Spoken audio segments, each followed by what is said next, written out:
The water is freezing and there aren't enough boats. It was just an enormous undertaking. It set a bar for everybody. God almighty. And then, whammo. We were the film that everybody wanted to see fail. It was just this constant shelling, this constant bombardment. These people had not read the script.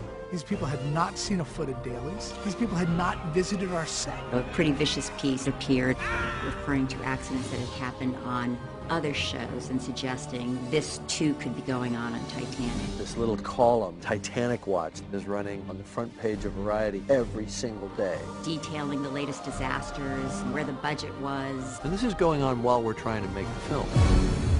The editing room was my bunker. I taped a razor blade to the screen of my Avid, and I wrote on it, "Use in case film sucks." Once we got our trailer out there, the tides turned a bit. I was seeing something else, and suddenly the trailer came on for Titanic. The hair just stood up on the back of my neck. I couldn't believe what I was seeing. They had convinced me that the movie could not make any money. My career was over. I probably would never get to direct again, but I was going to go down swinging.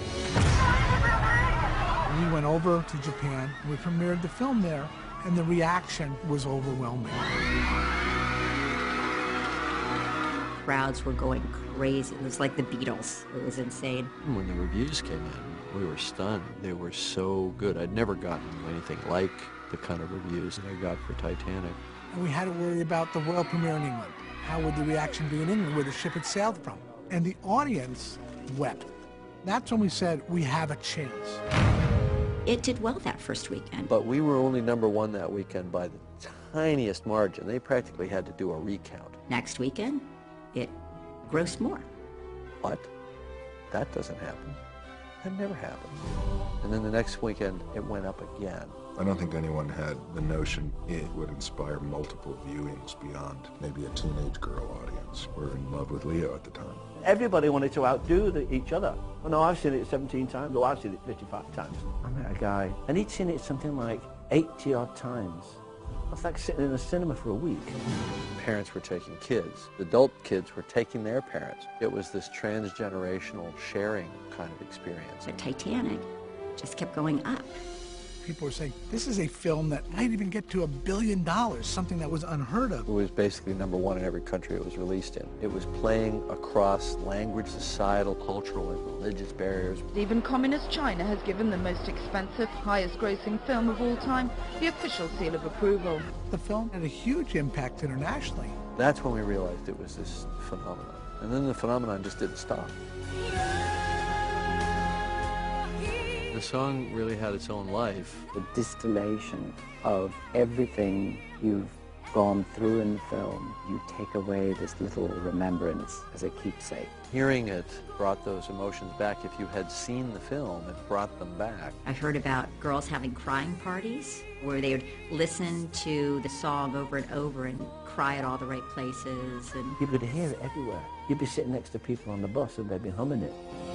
It wasn't until the night we won the Oscar that the pressure that we had been living under for 3+ years was off our shoulders. It was an amazing night because nothing is given, nothing is taken for granted. I'm really proud of the film. I'm really proud of what everybody did.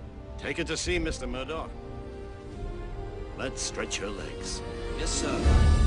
it's an important film to people. People still remember it. I'm the king of the world!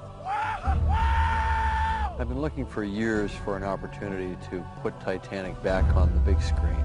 I always felt that the centenary of the real sinking would be a perfect opportunity. Put the 3D on top of that, and it really kicks it up to a whole other level.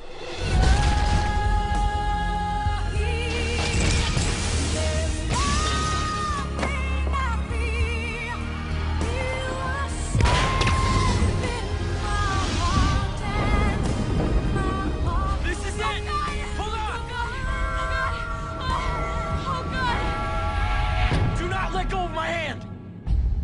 I'll never let go.